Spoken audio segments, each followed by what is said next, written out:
तो गाइस अभी तक आपने देखा advent of Europeans in India. इसमें भी पर्टिकुलरली आपने देखा कि इससे पहले एडवेंट जब इंडिया में यूरोपियंस आए थे तो ये आए थे चार्टर ऑफ 1600 के थ्रू, जो क्वीन एलिजाबेथ ने ग्रांट किया था। चार्टर 1600 का एलिजाबेथ फर्स्ट ने ग्रांट किया था। तो मैंने इससे पहले भी आपको एक वीडियो बना के दी थी जिसमें मैंने आपको बताया था कि एडवेंट नहीं, growth of British constitution. So growth of British constitution में हमने देखा कि देयर वर 5 पीरियड्स मेनली। पहला जो पीरियड स्टार्ट होता है वो होता है सेक्शन पीरियड, तो इसको हम बोलते हैं एंग्लो सेक्शन पीरियड। ये बेसिकली कुछ ही नहीं है, बस एक ये है राजवंश है। जैसे कि इंडिया में गुप्ता वंश हुआ करता था और मौर्य वंश हुआ करता था, ऐसे तमाम बहुत सारे राजशाही परिवारों ने अपना यहाँ पर रूल किया। तो वैसे इंग्लैंड में भी सेक्शंस लोग हुआ करते थे। सेक्शंस के बाद फ्रांस का एक राजा था, फ्रांस में एक जगह है नॉर्मंडी का एक राजा था विलियम, तो इसलिए हम बोलते हैं नॉर्मन पीरियड। फिर हमने इसमें देखा था एंग्लेवियन पीरियड। फिर एंग्लेवियन पीरियड के बाद हमने देखा था ट्यूडर पीरियड, और इस पर मैंने बनाई थी एक सेपरेट वीडियो। इसके मैंने बनाए थे 2 पार्ट, ठीक है। इसमें जो इम्पोर्टेंट रूलर था हेनरी 8 इसका इम्पोर्टेंट रूलर था, उसकी 6 वाइफ्स थी, उन सबको मैंने अच्छे से कवर किया है। Go in the description box, check it right now. Tudor period के बाद आता है स्टुअर्ट पीरियड। तो मैं आपको बता दूं कि ट्यूडर पीरियड में जो लास्ट रूलर थी वो थी एलिजाबेथ फर्स्ट। ये मैंने अभी तक आपको इसलिए बताया क्योंकि एलिजाबेथ जो फर्स्ट थी वो यहाँ से निकल के आई थी। और ट्यूडर पीरियड में जो हेनरी 8 था, हेनरी 8 की बेटी थी एलिजाबेथ फर्स्ट, ठीक है। तो यहाँ तक मैंने आपको इसलिए बताया कि you should have clear understanding. Elizabeth first जिसने चार्टर ग्रांट किया था 1600 का, तो वो ऐसे मतलब यहाँ से निकल के आई हुई थी। तो इतना आपको आई होप क्लियर होगा। अगर आपको डिटेल में जानना है आप डिस्क्रिप्शन बॉक्स में जाइए, check it the video right now. So आज का हम अपना टॉपिक स्टार्ट करते हैं, और आज का टॉपिक था administration of justice in Madras. तो इसको बताने से पहले 2-3 चीज़ मैं आपको और बता देता हूँ कि administration of justice in Madras से पहले सूरत में जो है कैसा ब्रिटिशर्स का एडमिनिस्ट्रेशन रहा वो भी मैंने डिस्कस कर लिया है। और यहीं से जो है सूरत से ही मतलब इनका जो ब्रिटिशर्स का मेन रोल इंडिया में स्टार्ट होना शुरू हो जाता है। सूरत से पहले जो है खाली टाइप ऑफ ऐसे वेंडरर होते हैं जो घूमते रहते हैं इंडिया में, सारे सब कुछ मैंने डिस्कस किया हुआ है। और इससे पहले मैंने एडवेंट ऑफ पोर्तुगीज, ठीक है। देखिए एडवेंट ऑफ यूरोपियंस की अगर हम बात करेंगे तो यूरोपियंस में 4 कंट्रीज बेसिकली हम पढ़ते हैं। उसमें सबसे पहले पुर्तगाल आती है, पुर्तगाल के बाद डच आती है, Dutch east India company, Dutch के बाद जो है अपना ये ब्रिटिशर्स आती है, जिसके बारे में मैंने यहाँ से स्टार्ट कर दिया था, ये ब्रिटिश कॉन्स्टिट्यूशन, ये ब्रिटिशर्स वगैरह। और उसके बाद आती है फ्रेंच, यानी कि फ्रेंच लोग आते हैं। तो उन सब से हमको अभी कुछ नहीं लेना। अभी हमको जो बात करनी है वो करनी है ब्रिटिशर्स के बारे में। ब्रिटिशर्स में जो है इंडिया पे आए थे, ये इंडिया पे आए थे, सबसे पहले सूरत पे आए थे। उसके बाद ये जो है इन्होंने अपनी जो है कैपिटल बॉम्बे में शिफ्ट कर ली। बॉम्बे में शिफ्ट करने के बाद जो है इन्होंने अपनी नज़रें और कहीं भी जमाई, और वो कहाँ वो मद्रास में, ठीक है। Madras is the part in Chennai in today's date. इसके बाद ये बंगाल में जाते हैं। तो आप देखेंगे इस तरीके से इनकी जो है 4 मेन प्रेसिडेंसीज होती है, उनमें से भी जो मेन होती है वो 3 होती हैं, क्योंकि सूरत को ये तो छोड़ देते हैं कब 1687 के आसपास, ठीक है। और 1687 के आसपास से ही ये जो है इनकी मेन हब्स ये बन जाती है बॉम्बे, इधर ये मद्रास और ये बंगाल। आई होप कि आपको ये सब क्लियर होगा। तो मैंने आपको सूरत का भी सीन बता दिया था, सूरत में जब ये आए तो इन्होंने क्या क्या किया। उसके बाद जो है उससे पहले मैंने आपको एडवेंट ऑफ पोर्तुगीज बता दिया था कि जो कि एक यूरोपियन पावर है, यूरोपियन कंट्री है जो कि इंडिया में आई थी, और इसने भी जो है अपनी बहुत सारी जगह अपनी इस्टेब्लिश की थी, क्या फैक्ट्रीज वगैरह, ठीक है। तो जैसे कि मैं आपको बता दूं गोवा, दमन, दीव, ठीक है, और इधर मद्रास के कोस्टल एरिया में। तो अब देखिए मद्रास के कोस्टल एरिया में ऑलरेडी सेटल्ड है पोर्तुगीज, और अचानक से ब्रिटिशर्स लोग आते तो इनके बीच में झड़प होती है। और वैसे भी मैंने आपको ब्लू वाटर पॉलिसी भी बताई थी जो कि पोर्तुगीज ने शुरू की थी। ब्लू वाटर पॉलिसी कहने का मतलब ये है कि यहाँ पे जहाँ पे भी इन्होंने अपनी फैक्ट्रीज वगैरह इस्टेब्लिश की थी, कोचिन, यहाँ पहले मैंने आपको बताया कोचिन, कैलिकट वगैरह पे आए थे, यहाँ पे भी पुर्तगाली लोग थे। गोवा पे भी सेटल हो गए, दमन दीव में भी सेटल हो गए, और मद्रास के कोस्टल एरिया में भी सेटल हो गए, और इधर बॉम्बे के साइड पे भी सेटल हो गए, सालसेट वगैरह। और ये जो ऊपर है बंगाल के कोस्टल एरिया में जो हुगली रिवर बहती है, यहाँ पे भी ये लोग पोर्तुगीज लोग सेटल हो गए थे।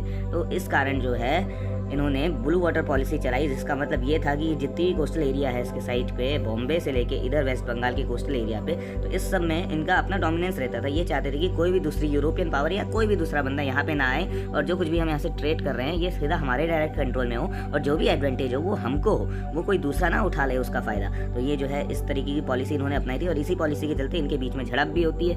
और यही झड़प हमें देखने के लिए मिलती है 1512 में।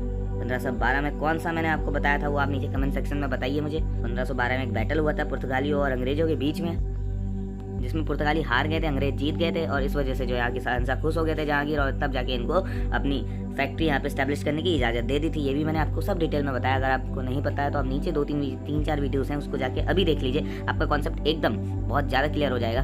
तो इन सब के बाद जो झड़प होती है, ब्रिटिशर्स अपना जो है यहाँ पे इन्वेट कर लेते हैं और स्टार्ट कर देते हैं अपना पीरियड। तो मैंने आपको इससे पहले बताया था कि सूरत में किस तरीके का इनका एडमिनिस्ट्रेशन रहा, और आज ये मैं है इस पे दूसरी वीडियो बना रहा हूँ। जब ब्रिटिशर्स आ जाते हैं इंडिया पे तो पहले तो सूरत पे रूल करते हैं, सूरत के बाद एकदम से बॉम्बे में शिफ्ट कर लेते हैं। तो बॉम्बे का भी अभी मैंने नहीं बताया जस्टिस कैसा रहा था बॉम्बे में। उसके बाद जो है सबसे पहला इनका जो देखते हैं हम मद्रास में देखते हैं, मद्रास में इनका किस तरीके से जस्टिस रहा था।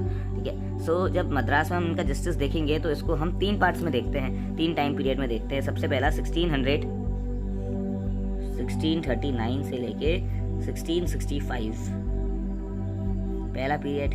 दूसरा पीरियड हम देखेंगे 1666 से 1686, ठीक है, करीबन 20 साल, ओके 20 ईयर्स। और ये आपने क्या देखा, करीबन 26 साल यहाँ पे जो इनके पहले पीरियड में कुछ इस्टेब्लिशमेंट, कुछ चीज़ें हुई, वो मैं अभी आपको बताता हूँ। और जो थर्ड पीरियड था इनका 1686 से लेकर 1726 तक, तो आपने कितना देखा 96, 106, 116, यानी कि करीबन 40 साल।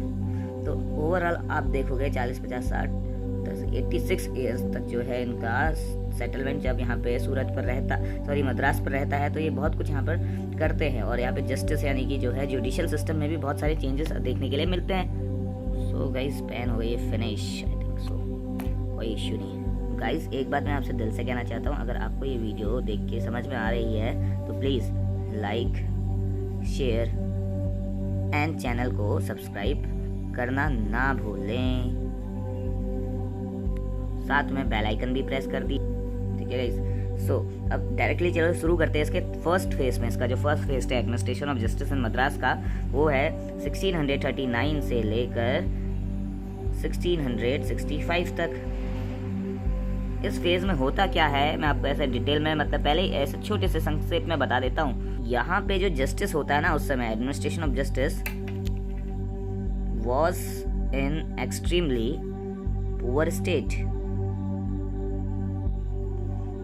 कह लीजिए या कंडीशन कह लीजिए, कुछ भी आप यहाँ पे लिख सकते हैं। इसका मतलब ये है कि यहाँ पे जो जस्टिस का सिस्टम था उस समय कुछ ज़्यादा खास नहीं था, बहुत ही बदतर कंडीशन में था।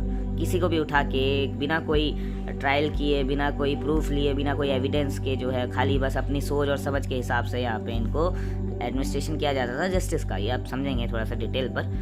अब देखिए होता कैसे था, जैसे मैंने आपको बताया था east India company, British east India company की फॉर्मेशन हुई थी एज अ जनरल कोर्ट। इसके 2 पार्ट बनाए गए थे, जनरल कोर्ट, दूसरा कोर्ट ऑफ डायरेक्टर्स। अब जनरल कोर्ट में वो सारे तमाम मर्चेंट्स हुआ करते थे जिन्होंने ईस्ट इंडिया कंपनी की फॉर्मेशन की। अब उसमें मान लीजिए नंबर ऑफ एम्पल्स X नंबर थे। अब I don't know the exact number की कितने मेंबर्स थे, कितने मेंबर्स ने शुरू की थी, लेकिन इन्हीं मेंबर्स में से देयर वर 24 मेंबर्स जिनको डायरेक्टर का दर्जा दे दिया गया। कोर्ट ऑफ डायरेक्टर इसलिए बोलते हैं। और इनका काम क्या था कि to look affairs of East India company, जो कोई भी इंडिया में काम हो रहा है, ठीक है, कंपनी का, उसके अफेयर्स को कंट्रोल करना, उनको एग्जीक्यूट करना। और इनका एक प्रेसिडेंट हुआ करता था। तो हमने देखा 24 + 1 25 मेंबर्स अब देयर। और ये 25 मेंबर्स कहाँ से आए, यहीं से आए। ये X क्या है, ये नंबर ऑफ मर्चेंट्स है। मर्चेंट्स मतलब व्यापारी। तो इनको कोई लॉ की नॉलेज नहीं थी, कुछ ही नहीं थी। मतलब इनको ना बेसिकली जो एलिमेंट्री नॉलेज होनी चाहिए लॉ की, कहीं पे भी आप जस्टिस अगर विड्रॉ कर रहे हैं, एलिमेंट्री नॉलेज ऑफ लॉ, तो ये तो बिल्कुल भी नहीं थी, क्योंकि ये थे मर्चेंट्स। इनका काम था क्या, ट्रेड करना। तो ऐसा बिल्कुल भी नहीं हुआ करता था। तो ये चीज़ जो है सबसे बड़ा हर्डल बन जाता है। जो जस्टिस प्रॉपर तरीके से नहीं हो पाती इस फेज में, इसी चीज़ का सबसे बड़ा हर्डल बनता है। आई होप आपको अभी तक समझ में आया होगा कि हम किस टॉपिक में बात कर रहे हैं। हम बात कर रहे हैं administration of justice in Madras की। सो देखिए मद्रास किसने फाउंड किया था? मद्रास, आपके क्वेश्चन माइंड में क्वेश्चन आना चाहिए कि हु फाउंडेड द मद्रास। तो मद्रास फाउंड किया था एक बंदे ने, एक ब्रिटिशर ने, मतलब फाउंड, हाँ हम यही बोलेंगे फाउंड किया था, क्योंकि उसने क्या किया, एक जमीन ले लेता है किराए पे। ये खाली बंजर जमीन, जंगल हुआ करता है आजकल का जो चेन्नई वाला एरिया, वहाँ का जो राजा होता है उससे एक जमीन रेंट पे ले लेता है। अब रेंट पे लेके वो क्या करता है, वहाँ पे टाउन एस्टेब्लिश करता है, ठीक है, और उस टाउन को बोलते हैं व्हाइट टाउन। तो पूरी चीज़ ना डिटेल से देखिएगा। जैसे ये मान लीजिए अपना इंडिया है, और ये वाला जो पूरा एरिया हुआ करता था उस समय काफ़ी बड़ा वास्ट एरिया हुआ करता था। इधर तेलंगाना वगैरह भी सब इसमें ही आते थे, कुछ पार्ट्स इसका, केरला, कर्नाटक का अधिकांश भाग इसमें ही आता था। तो यहाँ पे जो है, जो ब्रिटिशर्स आता है फ्रैंकिस डे, ठीक है, फ्रैंकिस डे जो है आता है, और यहाँ पे कुछ जो ज़मीन है जिसे चेन्नई बोलते हैं आज की डेट में, इसको रेंट पे ले लेता है।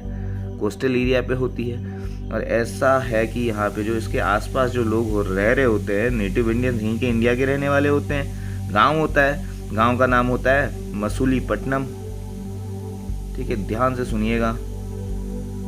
मसूलीपट्टनम आसपास के गांव का नाम है, ठीक है। और ये जो टाउन यहाँ पे किराए पे लेते हैं, इसी मसूलीपट्टनम के पास पे लेते हैं, बिल्कुल इससे जुड़ा हुआ होता है। और इस टाउन को क्योंकि यहाँ पे अंग्रेज लोग रह रहे होते हैं, तो इसको दे देते हैं दर्जा व्हाइट टाउन का नाम, ठीक है। अब ये व्हाइट टाउन का नाम दे देते हैं, और यहाँ का जो राजा होता है, राजा इनको ये बोलता है कि चलो ठीक है, तुम अपने तरीके से रहो, अपना रिलीजन फॉलो कर सकते हो, तुम्हारे जो कोई भी कस्टम है उनको तुम अपना सकते हो, और इसमें कोई दखल अंदाजी नहीं होगी। लेकिन ये जो रिलीजन और कस्टम तुम अपनाओगे तो ये जो है तुम तक ही सीमित रहना चाहिए, इसमें कोई भी हमारा इंडियन नेटिव यानी कि नेटिव इंडियन यहाँ पे शामिल नहीं होना चाहिए, इसको कोई प्रॉब्लम नहीं होनी चाहिए। जो कुछ भी अगर तुम्हारे बीच में झड़प होती है, जो कोई भी प्रॉब्लम होती है, तुम अपने तरीके से अपने तरीके से सेटल डाउन करोगे। अगर वहीं पे कोई इंडियन वहाँ पे शामिल हो जाता है तो उसमें क्या होगा, उसमें फिर हमारे जो पंडित हैं, जो हमारे मुस्लिम लॉ एक्सपर्ट्स जिन्हें बोलते हैं मौलाना जी, है ना, तो जिनको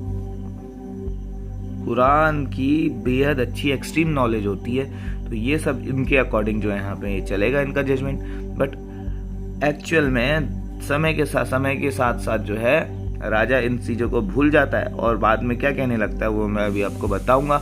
तो देखिए व्हाइट टाउन यहाँ पे एस्टैब्लिश किया। व्हाइट टाउन में रह रहे अंग्रेज लोग, और अंग्रेज लोग के ये जो एरिया है, इसके जो बाहर, इसको ने 45 भी कर दिया, ठीक है। जहांगीर से परमिशन मिल ही जाती है तो ये 45 कर देते हैं। अब जहांगीर तो पूरे इंडिया का रूलर है, और यहाँ का जो राजा है इनसे यहाँ से भी ये परमिशन ले लेते हैं। तो अब कोई इश्यू नहीं है इनको, इन्होंने अपनी फैक्ट्री स्टैब्लिश की और इसको 45 करना शुरू कर दिया। तो बाहर का जो एरिया है, इस गांव के बाहर का, इस एक गांव होता है यहाँ पे, इस गांव को बोलते हैं मसूलीपट्टनम।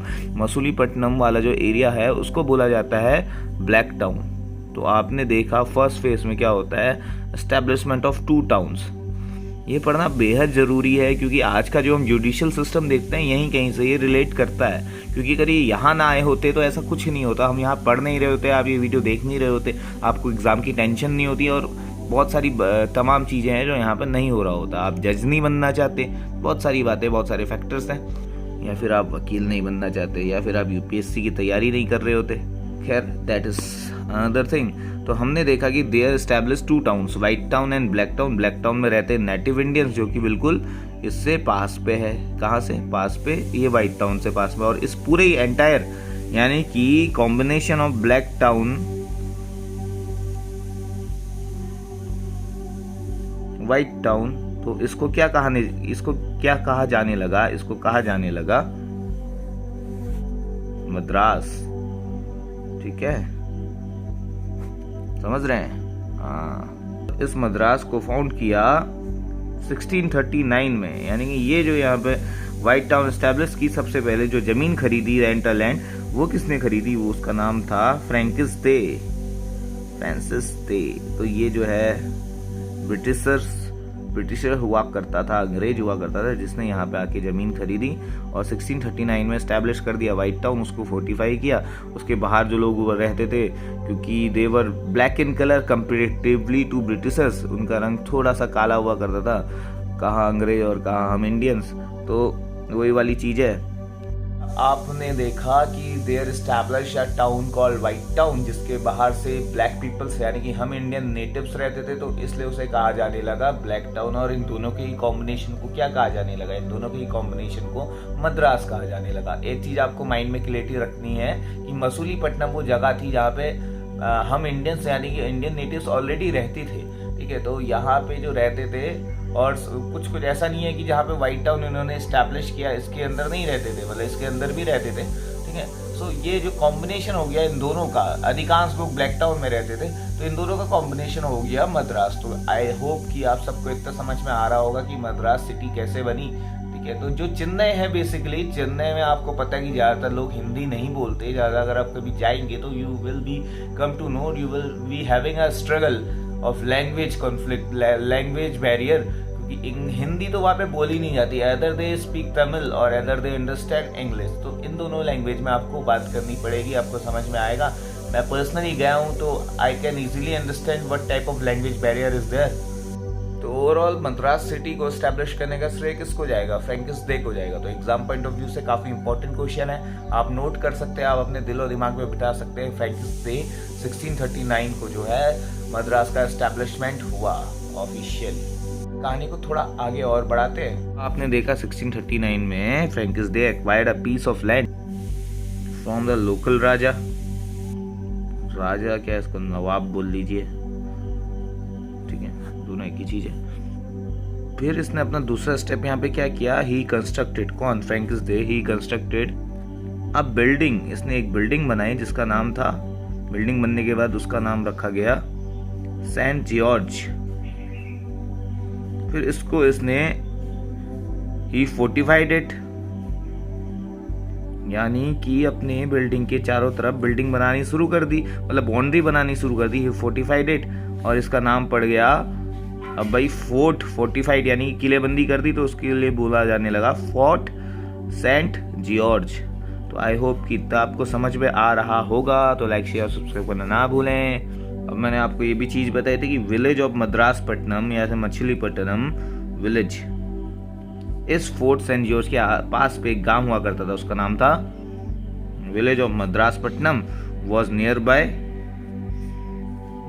बाय सेंट जॉर्ज, यानी फोर्ट सेंट जॉर्ज, ठीक है। अब क्योंकि इस मद्रासपट्टनम विलेज में बहुत सारे लोग, यानी अधिकतर लोग, अधिकांश लोग जो इंडियंस हुआ करते थे वह नेटिव इंडियंस, इसलिए इस मद्रासपट्टनम को बोला जाने लगा ब्लैक टाउन। अब भाई इसे ब्लैक टाउन इसलिए बोला जाने लगा क्योंकि जो नेटिव इंडियंस का कंपैरेटिवली कलर, इसके कंपैरिजन में, इस अंग्रेजों के कलर में, फ्रैंकिस डे और इसके जो लोग यहाँ पे एस्टैब्लिश, यहाँ पे जो सेटल हुए, यानी कि ये जो सेंट जॉर्ज जिसने बिल्डिंग बनाई, इसको बोला जाने लगा व्हाइट टाउन। अब इस व्हाइट टाउन के कंपैरिजन में यहाँ पे जो लोग रहते थे इनका कलर कंपैरेटिवली थोड़ा सा सांवला हुआ करता था, इसलिए इसे बोला जाने लगा ब्लैक टाउन। और कॉम्बिनेशन, इन दोनों के कॉम्बिनेशन को क्या बोला जाने लगा, मद्रास। जैसे कि मैं ऑलरेडी आपको बता चुका हूँ, आई होप इतना सब कुछ आपको क्लियर होगा। सो हम लिख देंगे the whole settlement, that is white town plus black town, black town is equals to Madras. यहीं तक, यहाँ तक कोई दिक्कत नहीं होगी शायद किसी को भी, कमेंट में बता दीजिएगा। तो ये historical background I think Madras का इनफ है जानने के लिए। तो भाई देखो, ब्रिटिशर्स की एक कॉलोनी, मतलब एक फैक्ट्री स्टैब्लिश हो गई है। इस फैक्ट्री में अब एडमिनिस्ट्रेशन कैसे होगा, तो अब जल्दी से देख लेते हैं एडमिनिस्ट्रेटिव सेटअप। यानी कि जब फैक्ट्री यहाँ पे इन्होंने खोल दी, फोर्ट सेंट जॉर्ज का इन्होंने यहाँ पे गठन कर दिया, बिल्डिंग बना दी, तो कौन कौन लोग वो रहेंगे यहाँ पे जो इसको कंट्रोल करेंगे, देखभाल करेंगे, और उनको क्या कहा जाएगा। अब जब मद्रास बन के तैयार हो गया तो it was given the status of agency. Important चीज है, ध्यान में रखिएगा।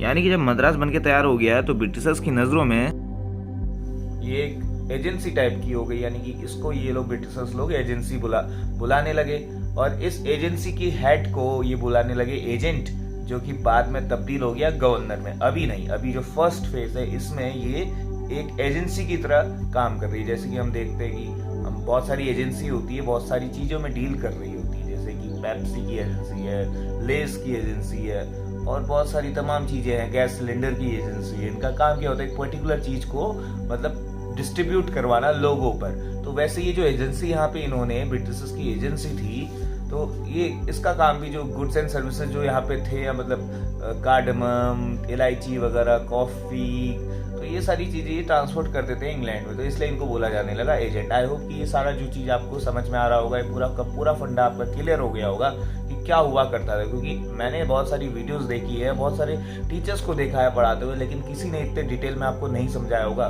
तो just for your clear understanding I am making this video lectures, so please like share subscribe करना ना भूलें। तो as soon as Madras got the status of agency, its head, या कि इट्स जो भी उसका मतलब मेन मुख्य पर्सन हुआ करता था, उसको बोला जाने लगा एजेंट। लिखेंगे it's administrative head was called agent, जैसे कि मैं आपको बता ही चुका हूँ। एजेंसी का हेड यानी कि एजेंसी का जो मेन पर्सन है उसे बोला जाएगा एजेंट। और बाकी जितने भी इसके जो मेंबर्स हुआ करते थे उसको बोले जाने लगा क्या, काउंसिल, यानी कि council is a group of members. तमाम जितने भी मेंबर्स यहाँ पर हैं, इनकी एक ग्रुप को क्या बोले जाने लगा, काउंसिल। जिनका काम क्या होगा, कंपनी के अफेयर्स को एग्जीक्यूट करना। बेसिकली ये हैं merchants and they have nothing special in law. तो ये सारी चीज़ें जो आएंगी अभी स्ट्रगल हर्डल बन के आएंगी इस फेज के लिए। फर्स्ट फेज चल रहा है मद्रास का 1639 से 1665 के बीच का। अब ये जो एजेंट है और इसकी काउंसिल है, एजेंट प्लस इट्स काउंसिल, ये जो है किसके दायरे में आती थी आपको पता है। मद्रास आने से पहले ये लोग सूरत में थे। सूरत में इन्होंने अपनी एक छोटी फोर्टिफिकेशन शुरू कर दिया था। सूरत से ये अपना कारोबार कर रहे थे। तो इसको जो है बुलाने जाने मतलब ये जो है किसके अंडर आता था, इट वॉज सबऑर्डिनेट टू सूरत, जो कि सूरत जो है कि only the presidency at that time.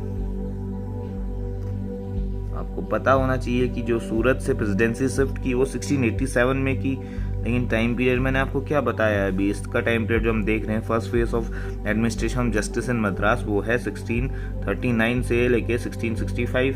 यानी कि इसके बाद ही जो है फर्स्ट फेज के बाद ही इन्होंने बॉम्बे में अपनी प्रेसिडेंसी शिफ्ट की। लेकिन इस समय जो है सूरत यहाँ पे एकमात्र प्रेसिडेंसी थी ब्रिटिशर्स की, सूरत which was subordinate to Surat, and Surat was the only presidency at that time.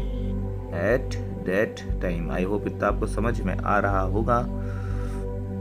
हमने ये मद्रास का जो एस्टेब्लिशमेंट हुआ इसका थोड़ा बैकग्राउंड देख लिया, इसका एडमिनिस्ट्रेशन सेटअप देख लिया कि किस तरीके से कौन लोग यहाँ पे रूल करेंगे, उनको क्या कहा जाने लगेगा, उनको एजेंट कहा जाने लगेगा। एजेंट के जितने भी मेंबर्स होंगे उसकी एक काउंसिल हो जाएगी, यानी कि group of members will be called council. तो कंबाइंडली इनको कहा जाने लगा एजेंट एंड काउंसिल। बाद में नाम चेंज हो जाता है गवर्नर एंड काउंसिल, आपने सुना होगा, तो ये बाद में होता है। कब होता है बने रही वीडियो पे, अभी आपको सब पता चल जाएगा।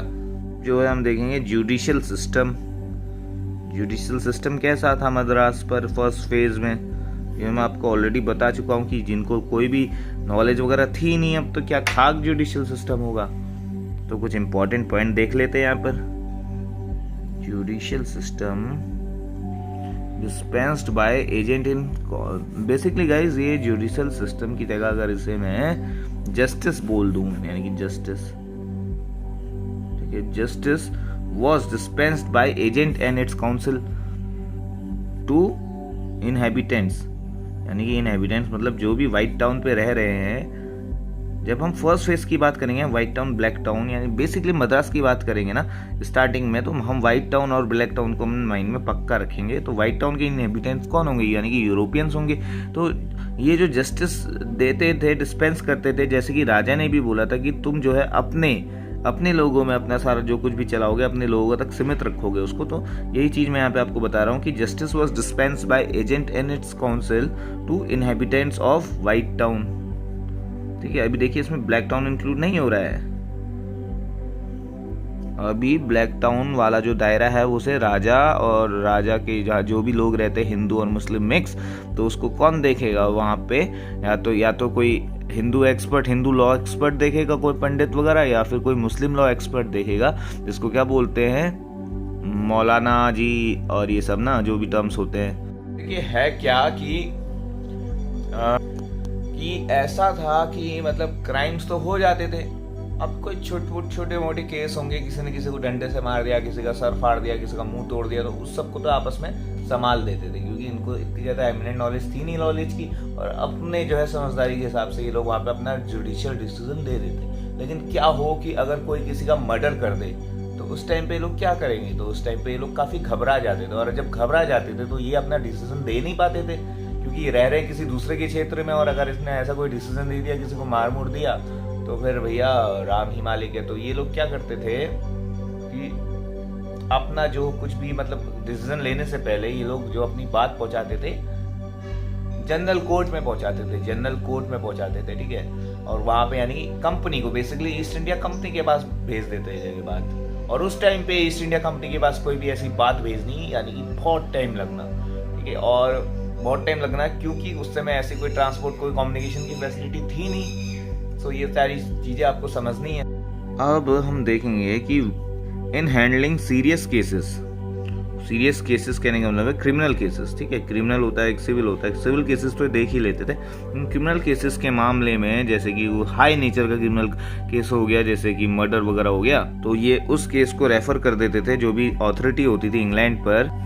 इन handling serious cases this agent and its council, इनको बोला they referred the case to authority in England. देखिए मैं आपको समझा तो रहा हूँ, लेकिन आप लिखेंगे कैसे वो चीज़ भी आप देख लीजिए, ठीक है, तो उसमें आपको कोई भी प्रॉब्लम नहीं होगी। In case to refer the case to authority in England. अब इंग्लैंड में कौन अथॉरिटी है? वही जनरल कोर्ट है, जिसको हम क्या बोल रहे हैं, कंपनी, है ना। तो यही सब जो है कानून वगैरह बना रही है इनके लिए। अब ये ऐसा क्यों कर रही है भाई, केस को रेफर क्यों कर दे रही है? Because there was absence of elementary knowledge of English law.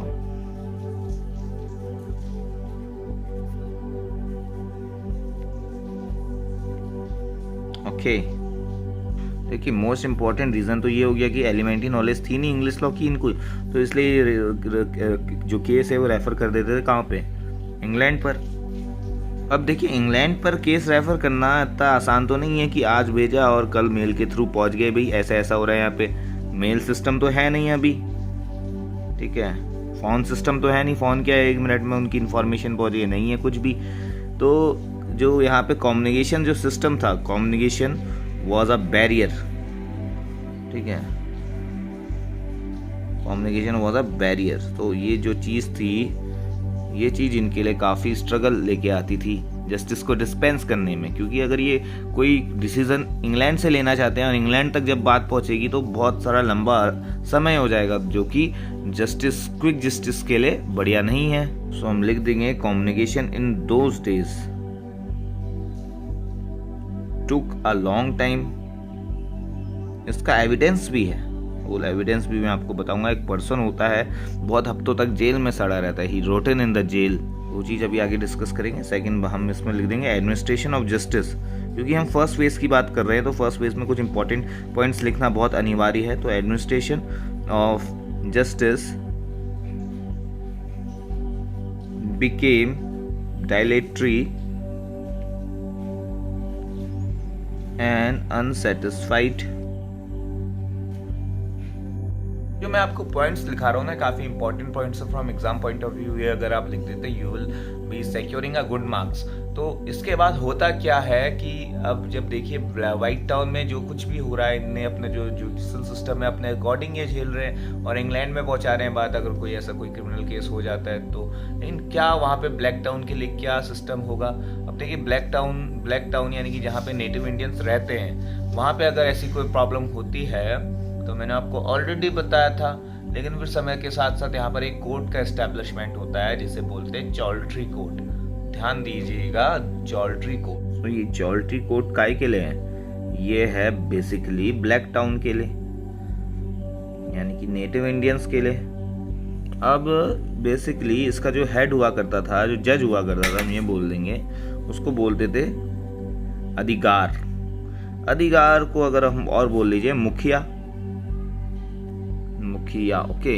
ये अधिकार क्या है? He was acting as a जज। आपने अभी तक देखा administration setup of white town, administration center of black town. Black town में जो जस्टिस डिस्पर्स करता था तो वो हुआ करता था एजेंट एंड काउंसिल, और ब्लैक टाउन में जो जस्टिस डिस्पर्स करेगा वो हो जाएगा गांव का मुखिया, जिसे बोलते हैं अधिकार। अब ऐसे ही एक अधिकार की कहानी मैं आपको बताता हूँ। उसका नाम था कनप्पा, अधिकार कनप्पा। इसको जो भी गद्दी मिली थी अपने इसके पिताजी से मिली थी। He was succeeded by his father, मतलब he was succeeded from his father. इसके प्रेडिसेसर इसके फादर हुआ करते थे। अभी जो अधिकार कनप्पा था, इसने क्या किया, इसने बच्चा चोरी करना शुरू कर दिया और उसको बेचना शुरू कर दिया। He stole children and sell them as a slave। ठीक है, अब ये बात जो है पहुंच जाती है, ये बात फैल जाती है लोगों पे, और ये बात अंग्रेजों को भी पता चल जाती है। तो भाई जो राजा होता है उस पे भाई ये बात पहुंचती है। तो इसको अब देखते हैं कैसे डील किया जाए। तो इसको डिसमिस कर देते हैं इसका ऑफिस से, और समय होता है 1652 का। तो अब तक ये जो एजेंसी जो चल रही है, अभी तक कोई प्रेसिडेंसी नहीं है टाउन पे, मद्रास टाउन पे अभी तक कोई प्रेसिडेंसी नहीं है। सो अब जो ये एजेंसी वाला जो टर्म है ना, ये जो है अपग्रेड हो जाएगा प्रेसिडेंसी में। क्यों? यही जो वजह होती है, जो कनप्पा ने जो बेवकूफ़ी वाले काम किए होते ना, इसी की वजह से अंग्रेजों का रूल ब्लैक टाउन में भी और व्हाइट टाउन दोनों जगह आ जाता है। अब राजा बोलता है कि जो तुम अभी तक जो अपना जस्टिस डिलीवर कर रहे थे वो तुम ब्लैक टाउन में भी करोगे। ठीक है, और अभी तक मैंने तुम्हें मना किया था, you was prohibited from my side, but now it's open to you, it's up to you how you deal with your common law of England. अब for the very first time Kanappa यानी कि जो गांव का मुखिया हुआ करता था, उसकी जगह 2 इंग्लिश सर्वेंट्स यहाँ पर बिठाए गए। और वो क्यों बिठाए गए? कि they will look after the justice process, जो कुछ भी प्रॉब्लम होगी वो सॉल्व करेंगे। क्योंकि भाई यहाँ पे जो है उसने तो भैया काम खराब कर दिया ना कनप्पा ने, जो गांव का मुखिया था, पॉइंट हुआ था, उसका नाम था कनप्पा। अब इसने क्या किया, he started to stole childrens and sell them as slaves. अब जब ये बात फैलती है तो 1642 में he was dismissed from his office, यानी कि हम कहेंगे he was dismissed from role of अधिकार। इसको हटा दिया जाता है, भैया अब चलो हटो, तुम्हारा बहुत हो गया। अब जो ये एजेंसी सिस्टम था, ठीक है, ये एजेंसी सिस्टम जो है चेंज हो गया प्रेसिडेंसी में चेंज हो गया। अब यानी कि जो पहले एजेंट हुआ करता था वो तो सिर्फ व्हाइट टाउन पे अपना जो है एडमिनिस्टर करता था जस्टिस। अब जो यहाँ पे जैसे एजेंसी एज सून एज बदल गई प्रेसिडेंसी में, तो वहाँ पे जो पहले एजेंट हुआ करता था, अब ना वो बन जाएगा प्रेसिडेंट, और उसके अंदर जो व्हाइट टाउन भी आ जाएगा और ब्लैक टाउन भी आ जाएगा। आपने देखा कि जो पहले एजेंसी जो सेटअप हुई थी, एजेंट एंड इट्स काउंसिल, अब 1652 में due to malpractice of the अधिकार Kanappa, this agency changed into turn into presidency. अभी प्रेसिडेंसी क्या करेगी, जो व्हाइट टाउन को तो एडमिनिस्टर करेगी जस्टिस, साथ में ब्लैक टाउन को भी करेगी। अब ये कुछ साल तक चलता नहीं है, यानी कि यहाँ के जो लोग होते हैं ये अनसेटिस्फाई रहते हैं इनके जस्टिस सिस्टम से। सो ये जो क्या करते हैं, थोड़ा सा प्रॉब्लम कर देते हैं, मतलब इनका जो हो जाता है ना वो सिस्टम, जस्टिस सिस्टम, वो बायस रहता है। तो ये सिर्फ 3 साल तक 1655 तक ये चलता है। वापस से जो क्या होता है, एजेंसी जो सिस्टम है वो वापस से, जो प्रेसिडेंसी सिस्टम है वो वापस से तब्दील हो जाती है इन इट्स प्रीवियस फॉर्म, जो कि क्या था, एजेंसी। ओके, अब ये लोग बोलते हैं भैया हमको नहीं चाहिए तुम्हारा रूल, तुम जो रूल अपना अपने तक सीमित रखो, यानी कि हमारे इंडियन नेटिव्स बोलते हैं ऐसा। और फिर बाद में जैसे सेकंड फेज आता है administration of justice in Madras का, उसके लास्ट में यानी कि थर्ड फेज आने से पहले ये जो एजेंसी जो टर्म है ये वापस से तब्दील हो जाती है प्रेसिडेंसी में, और एलियू येल जो है इसके फर्स्ट प्रेसिडेंट बनते हैं। ठीक है, प्रेसिडेंट एंड इट्स काउंसिल करके, समझ रहे हैं। अब मैं आपको एक इम्पॉर्टेंट सा केस बता देता हूँ। केस का नाम तो मैं आपको नहीं बताऊंगा, ये मेंशन है नहीं। सो इसमें जो होता ये है, मतलब इससे आप ये केस सुन के आप समझ जाएंगे कि उस समय मतलब जस्टिस की, यानी कि जस्टिस जो भी डिस्पेंस हुआ करता था लोगों के लिए, वो उसकी मतलब सच्चाई, जमीनी हकीकत क्या है, ग्राउंड रिपोर्ट उसकी क्या थी। तो इसमें ये था कि इन्हीं के जो है कैंपस के अंदर 1-2 पर्सन रहते थे, और वो थे इंडियंस थे। ठीक है, अब इंडियंस थे तो यानी कि एक मतलब समझ लीजिए कपल्स टाइप के थे। अब वो साथ में कोहेबेट कर रहे थे, साथ में रह रहे थे एक छत के नीचे, तो उनके बीच में ऐसी कोई प्रॉब्लम हो जाती है तो जो है चार्ज ये बनता है आदमी पे कि इसने इस औरत को मार दिया जिसके साथ ये रह रहा था। तो भाई चलो फाइंडिंग चलती है, सर्चिंग चलती है, सर्च अभियान जारी होता है और पाया जाता है कुछ जो कपड़े होते हैं उस फीमेल के, उस लेडी के, वो उस आदमी के घर से मतलब उसके सबूत के टाइप में मिल जाते हैं। यानी कि few questions were asked from that man and search अभियान जारी होता है और clothes of deceased women were recovered. जो कुछ भी वो जो पीड़ित महिला होती है जिसकी डेथ हो जाती है तो उसके जो क्लॉथ्स वहाँ पे फाइंड हो जाते हैं उसी आदमी के घर से। अब जो यहाँ पे एजेंट होते हैं 1642 की मैं आपको बात बता रहा हूँ, 1642 की, ठीक है। यानी कि जैसे ही जो है इन्होंने अपना सिस्टम जो है सेटअप किया है उसी के 3 साल बाद 1639 में इनका जो है सिस्टम यहाँ पे सेटअप हुआ है। तो ये बात जो है एजेंट और उसकी काउंसिल को ये पता चलती है और ये बात को लेकर ये थोड़े घबरा जाते क्योंकि हो गया मर्डर, वो भी किसका, एक इंडियन नेटिव का।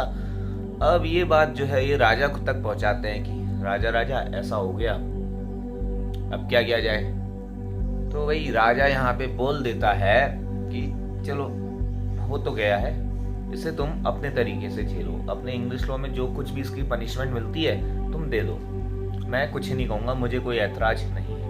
इतना सुनते ही ये लोग क्या करते हैं, बस इनको जैसे ही पता चलता है कपड़े वपड़े मिलते हैं, ठीक है, तो ये लोग सर्च अभियान जारी शुरू करते हैं, कपड़े वगैरह मिल जाते हैं और इतना ही जो है इतने में अंदाजा लगा लेते हैं कि यही जो आदमी है इसी ने इसका मर्डर किया और इसलिए उसको एक्सक्यूट कर देते हैं, ठीक है। एक्सक्यूट कहने का मतलब गला काटना नहीं, क्योंकि इंग्लिश लॉ में एक चीज मैंने ये देखी है कि यहाँ पे जो पनिशमेंट सिस्टम है मुस्लिम लॉ के अकॉर्डिंग काफी ठीक है। उसमें तो गला हाथ वाथ कुछ भी काट देते हैं मुस्लिम लॉ के अकॉर्डिंग, लेकिन यहाँ पे जो है ये हैंग कर देते हैं, यानी कि बाय फांसी, ठीक है। 1641 का ये केस है और ठीक 1 साल बाद अब देखिए दूसरा केस मैं आपको बता देता हूँ।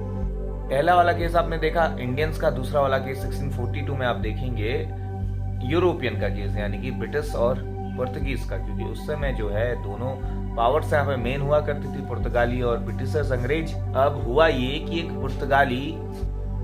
पुर्तगाली जो है ये मार देता है एक ब्रिटिश सोल्जर को, ठीक है। अब देखिए दोनों ही यूरोपियन सब्जेक्ट्स हैं, तो भाई इसमें पनिशमेंट देने में जो एजेंट और उसकी काउंसिल है ये थोड़ा सा गड़बड़ी करते हैं, ये मतलब लापरवाही दिखाते हैं क्योंकि यूरोपियन सब्जेक्ट्स का मामला है। अब ये बात राजा को पता चलती है 1 साल बाद, क्योंकि 1 साल पहले भाई इंडियन का केस था, इन्होंने हैंग कर दिया, अब यहाँ पे क्यों नहीं कर रहे हैं, तो ये बोलते हैं इसको भी एक्सिक्यूट करो, ऐसा नहीं चलेगा, और इसलिए इसको गोली मार दी जाती है। He was shot dead। तो पहला केस आपने देखा इंडियन और इंडियन के बीच में, दूसरा केस आपने देखा यूरोपियन यानी कि पुर्तगाली और ब्रिटिशर के बीच में। अब थर्ड केस जो मैं आपको बताने जा रहा हूँ ना, ये है एक नेटिव इंडियन और एक ब्रिटिशर का केस, ठीक है। ये है 1644 का मामला है। इसमें जो ब्रिटिशर्स की तरफ से होता है बारफोर्ड नाम का एक व्यक्ति होता है, there was a person name Barford, जो कि एक सार्जेंट होता है। सार्जेंट आपको पता होगा, नहीं पता तो सार्जेंट का मतलब ये होता है कि एक आर्मी ऑफिसर या एक पुलिस ऑफिसर जो कि नॉन कमीशन्ड ऑफिसर होता है, ठीक है। और below the rank of lieutenant अगर हम आर्मी की बात करें, एंड अगर हम पुलिस की बात करें तो not below the rank of inspector या सब इंस्पेक्टर, ठीक है, तो उसको बोलते हैं सार्जेंट। अब इस पे दोष ये लगता है कि ये एक्सीडेंटली क्या करता है, एक नेटिव इंडियन की हत्या हो जाती है इसके कारण, एक्सीडेंटली। अब ये भगवान ही जाने एक्सीडेंटली होता है या इसका इंटेंशन होता है यहाँ पर एक्सीडेंट करने या इसको मारने में, तो ये चीज देखते हैं। तो ये जो मामला जाता है, ये लोग एजेंट और काउंसिल बोलते हैं कि चलो ये जो हुआ है अब इसको ना आप लोग खुद देख लो, खुद डील कर लो। ब्लैक पीपल यानी कि उस समय जो ब्लैक टाउन में लोग रहते हैं उन पे छोड़ दिया जाता है मामला, ठीक है। सो वहाँ का जो अधिकार होगा उस समय जो मुखिया होगा वो भी डील करेगा इस चीज को। तो अब माना ये जाता है कि चलो बहुत सारी तहकीकात वगैरह होती है, इंडियंस अपनी तरीके से जज कर रहे होते हैं। देखिए इंडियंस की मेंटलिटी और यूरोपियंस की मेंटलिटी में कितनी बड़ी बात है। इंडियंस फिर भी जो है बहुत अच्छे तरीके से डील करते हैं मैटर को और देखते हैं कि चलो एक्सीडेंटली हो गया है, कोई नहीं, इसको हम रेस्क्यू कर देते हैं, इसको हम छोड़ देते हैं, दिल बहुत बड़ा अपना। तो इस तरीके से आप लगा सकते हैं कि उस समय जो है जस्टिस का ऐसा कुछ मतलब कोई सिस्टम ही नहीं था प्रॉपर तरीके से, मतलब अपनी मन की मर्जी चलती थी, मन में जो आया छोड़ दो, मन में जो आया लटका दो। तो ये वाला सीन था, यानी कि administration of justice was at extremely poor stage. तो ये आपने देखा first stage of administration of justice in Madras. अब चलते हैं जल्दी से सेकंड स्टेज की तरफ, यानी सेकंड स्टेज में क्या क्या हुआ था ये आपको थोड़ा पता चल जाएगा। और दिल से मैं एक चीज़ आपसे बोल रहा हूँ, अगर आप लोग को वीडियो समझ में आ रही है, कॉन्सेप्ट समझ में आ रहा है, लाइक करना ना भूलें, शेयर करना ना भूलें, और सब्सक्राइब तो मेरे चैनल को कर ही लीजिए अभी के अभी। जाके नीचे ऑप्शन आ रहा होगा रेड बटन का, go there and subscribe the channel please guys. अब हम चलते हैं अपने सेकंड फेज की तरफ। सेकंड फेज, इसका टाइम पीरियड 1665 या 1666 से ले लीजिए, करीबन 1686 तक, ठीक है। और अब ये सेकंड फेज में बताने से आपको पहले ये बता देता हूँ कि 1661 में जेम्स II इंग्लैंड का रूलर हुआ करता था, और वो एक चार्टर लेके आता है, और उस चार्टर के तहत होता ये है कि जितनी भी उस समय प्रेसिडेंसी टाउन्स हुआ करती थी अंग्रेजों की, सो उसके तहत ये था कि मतलब कि जो गवर्नर हुआ करता था ना काउंसिल का, अब यहाँ मद्रास में तो था नहीं, ठीक है, मद्रास में क्या था, एजेंट था। अब जो भी गवर्नर हुआ करता था, मतलब उसके पास जो है एक ऐसी पावर दे दी जाएगी कि वो अपना जो भी है जुडिशियल, मतलब उस कहने का मतलब यह है कि उसके पास एक जुडिशियल पावर वेस्ट कर दी जाती है, यानी judicial power was vested in the hands of governor. अब मद्रास में गवर्नर तो था नहीं, सो ये जो है मद्रास में इफेक्टिव नहीं था, कहने का मतलब ये है, यानी कि जो कोई भी अगर ऐसे कोई क्रिमिनल केसेस होते हैं तो उसको गवर्नर जो है खुद डील कर लेगा, वो बात जो है कंपनी तक नहीं पहुंचेगी, ठीक है। क्योंकि अभी तक देखा ये जा रहा था कि मतलब कुछ भी अगर ऐसे क्रिमिनल ऑफेंसेस होते हैं तो कंपनी तक ये लोग छोटी छोटी बात लेके आ जाते हैं, ठीक है, क्योंकि इनके पास एमिनेंट नॉलेज होती नहीं है लॉ की। सो अभी तक 1662, 1663, 1660 वो चार्टर आने के 4-5 साल तक भी इफेक्टिव नहीं होता है मद्रास। अबे इफेक्टिव होता है ऐसे है कि एक केस आता है, एसेंटिया डेविस केस, एसेंटिया डेविस केस, ठीक है। अब इस केस में मैं आपको बता दूं इस केस के तथ्य, फैक्ट्स। 1665 का ये केस है, चार्टर जो आ गया है 1661 में आ गया है, ठीक है। वो एंटायर मतलब सारे ब्रिटिश जितने भी अदर प्रेसिडेंसी टाउन है वहां पे अप्लाई हो रहा है, लेकिन मद्रास में नहीं हो रहा है। सारे क्या मतलब, एक सूरत है और दूसरा मद्रास है, यानी कि सूरत में अप्लाई हो चुका है, गवर्नर बन चुके हैं, लेकिन मद्रास में अभी भी एजेंसी वाला खेल चल रहा है। तो एसेंटिया डेविस एक लेडीज होती है, इस पे क्या चार्ज, इस पे ये चार्ज लगाया जाता है कि इसने क्या किया है, एक इसके वहाँ जो वो लेडी काम कर रही है, लड़की काम कर रही है, उस लड़की का इसने कर दिया है मर्डर, मर्डरिंग हर स्लेव गर्ल। अब मैंने आपको बताया कि agent and council being uncertain of the power refer the case companies authority in England, okay. अब ये बात जब कंपनी तक पहुंचती तो कंपनी वाले बोलते भाई हमने तो एक charter already king James second ने निकाला हुआ है, जिसके तहत वहाँ का जो हेड है, जहाँ भी प्रेसिडेंसी टाउन है वहाँ का जो हेड है वो खुद डील मैटर कर लेगा। लेकिन इनको ये पता चलता है कि भाई अभी तक मद्रास में तो ऐसा कोई गवर्नर वाला पोजीशन हमने वहाँ पे रेस किया ही नहीं है। तो इस चीज़ को देखते हुए कंपनी ये डिसाइड करती कि जो चार्टर है 1661 का वो कहाँ पे भी इम्प्लीमेंट होना चाहिए, कहाँ पे भी लागू होना चाहिए, वो मद्रास में भी लागू होना चाहिए। अब इससे हुआ ये कि जो एजेंट का दर्जा था वो रेज हो गया, किसमें, गवर्नर में, या फिर आप प्रेसिडेंट कह लीजिए। ज्यूरी रख दी गई। अब ज्यूरी को ये बोला गया कि ये जो एसेंटिया डेविस का केस है इस पे तुम अपना डिसीजन दो। अब ज्यूरी ने देखा केस को, कि इसकी गहराइयों में गया और ये पाया कि एसेंटिया डेविस जो है वो लायबल तो है, उसने ये जो केस, इसने जो सीन किया है, उसने जो स्लेव गर्ल है उसका मर्डर तो किया है, लेकिन वहां पर कुछ एक्सेप्शंस है, कुछ अपवाद है, यानी कि कुछ लिमिटेशंस हैं। अब भाई जैसे ही ये जो बात अपने जूरी जो डिसीजन देती है गवर्नर और काउंसिल को, तो गवर्नर और काउंसिल बोलते भैया हमको कोई अपवाद, कोई लिमिटेशन नहीं चाहिए, या तो तुम हाँ बोलो या तुम ना बोलो, ठीक, या क्या ये जो है अपराधी है या ये जो है बेकसूर है, अब ऐसा ये जो है ज्यूरी इन लोगों ने इसलिए रखी थी, गवर्नर और काउंसिल ने, जैसे ही प्रोविजन मिल गया, गवर्नर के पास पावर आ गई है कि ये जो तुम लोग कर सकते हो black town as well as white town के सेटलमेंट्स को, सारे के सारे जितनी भी आबादी यहाँ पर रहती है उसको तुम अपने तरीके से यहाँ पे डिसीजन ले सकते हो, उनका जुडिक्शन तुम्हारे हाथ में है। तो भाई गवर्नर और काउंसिल जो थी उनको इतनी अल्टीमेट नॉलेज तो थी नहीं लॉ की, और ना ही उनकी कोई काउंसिल का कोई मेंबर, कोई लॉयर हुआ करता था। तो अब एक अपील सेंड की गई इंग्लैंड पर कंपनी में कि यार हमको एक लॉयर चाहिए जो कि हमारे इन केसेस को देख सके। और वैसे भी जो कोई जस्टिस वहां पर डिस्पेंस हुआ करता था, जो कोई भी न्याय वहां पर मिलता था, वो अपनी विजडम और अपने कॉमन सेंस की वजह से मिलता था, मतलब अपनी सोच के हिसाब से। जो गवर्नर और काउंसिल को ठीक लगता था उस हिसाब से उसको सजा देते थे। ना ही उनके पास कोई एजुकेशन थी, ना कोई ट्रेनिंग थी लीगल। तो ऐसे में एसेंटिया डेविस का केस देखना थोड़ा सा भारी पड़ रहा था, और जस्टिस भी जो है उसमें भी काफी डिले हो रही थी। तो जूरी ने अपना डिसीजन दिया अल्टीमेटली इनकी कहने के बाद कि हमको हाँ चाहिए या ना चाहिए। तो जूरी ने कहा she is not guilty and Mrs Ascentia Davis was acquitted. अब आते आते सन आता है 1678, 1678 का एक लड़ाई हो जाती है, हाथापाई हो जाती है दो अंग्रेजों के बीच में।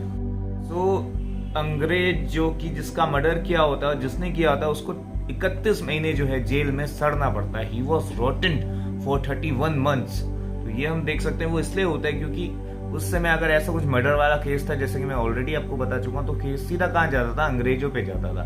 तो इसलिए जो है there was a delay in justice. तो इसलिए जो है करीबन 31 महीने तक उसको जेल में सड़ना पड़ा। उसको ना कि मतलब ये देखा गया कि कहाँ जो है ये जिम्मेदार है, कहाँ ये जो है कहीं सच में जो है इसने ये जो है अपराधी है या नहीं। ये सब चीज़ें जो तमाम चीज़ें देखी जाती हैं एक बार कोई भी जो है पनिशमेंट डिलीवर करने से पहले, वो चीज़ देखी नहीं गई। इसको जो है 31 महीने जेल में सड़ना पड़ा, यानी कि there was infringe of his personal life and liberty, article 21, and there was also infringement of in his freedom of movement, यानी कि आर्टिकल 19। तो ये सारे फंडामेंटल राइट्स तो उस समय थे नहीं। सो यहाँ पे होता क्या था, कंसल्टेशन होती थी between council in England and council in India, यानी कि आप ये कह लीजिए प्रेसिडेंट्स काउंसिल या गवर्नर्स काउंसिल, और जो कि इंडिया में थी, और इंग्लैंड में जो इनकी कंपनी का जो जनरल कोर्ट थी उनके बीच में जो है एक कंसल्टेशन होती थी कि अब क्या किया जाए। तो गाइस बार बार मैं देख रहा हूँ, मुझे मतलब ये कैप्चर करने का मन कर रहा है, आप लोग को भी दिखा देता हूँ। देखिए पहले एक थी, अब दो आ गई। चलो चलेगी लव बर्ड्स।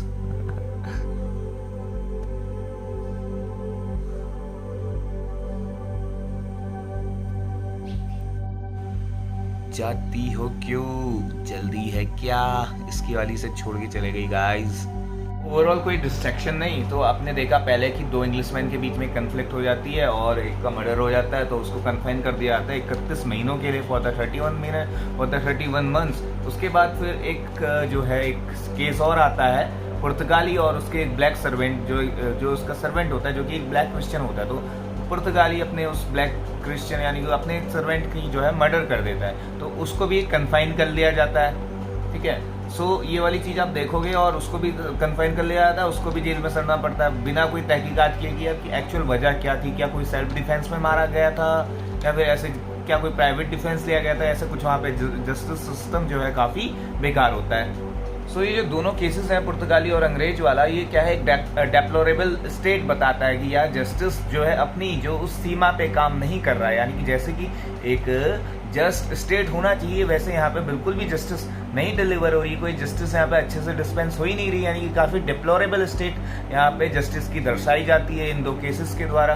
इन दो केसेस से तो कोई आदमी यही समझेगा ना कि यार मतलब इसको जो है 31 महीने के लिए डाल दिया, जो दूसरा पुर्तगाली था उसको भी बिना कोई मतलब ये सुना है जो है जेल में जो है कन्फाइन कर दे रहे हैं। ठीक है, सो इन्फ्लुएंस तो हो रहे हैं उनके पर्सनल राइट्स, एक्चुअल वजह जाने बिना जो है उनको कन्फाइन किया जा रहा है। और उसके बाद जब तक बात इंग्लैंड में पहुंचेगी और वहाँ से जब वापस डिसीजन आएगा तब तक तो बहुत देर हो जाएगी। तो ये चीज़ जो है, ये चीज़ तो सही नहीं है, यानी कि जस्टिस जो है ओवरऑल तो सही चल ही नहीं रहा है। इस चीज़ को देखते हुए कंपनी एक और सर्वेंट, एक और एजेंट भेजती है यहाँ पे, उसका नाम होता है स्टेनहम मास्टर, जो कि क्या करता है, इसको हेड करता है, यानी कि गवर्नर रहता है 1681 तक, ठीक है। स्टेनहम मास्टर यहाँ पे सर्व करता है एज अ गवर्नर 1677 से लेकर 1681 तक he served as a governor of Madras. So ये थोड़ा सा मतलब जस्टिस सिस्टम होता है इसमें थोड़ी जान छिड़कने की कोशिश करता है, इसको थोड़ा सा और स्ट्रॉन्गर बनाने की कोशिश करता है। जो पहले चल रहा है उससे थोड़ा सा ज़्यादा अच्छे से इसको काम करने की कोशिश कर रहा होता है, क्योंकि जो 1661 का जो चार्टर है उसको अच्छे से जो यहाँ पे एम्प्लाई कर सके। सो स्टेनहम मास्टर जो है he efforted to make judicial system more regular and more relevant and more proper.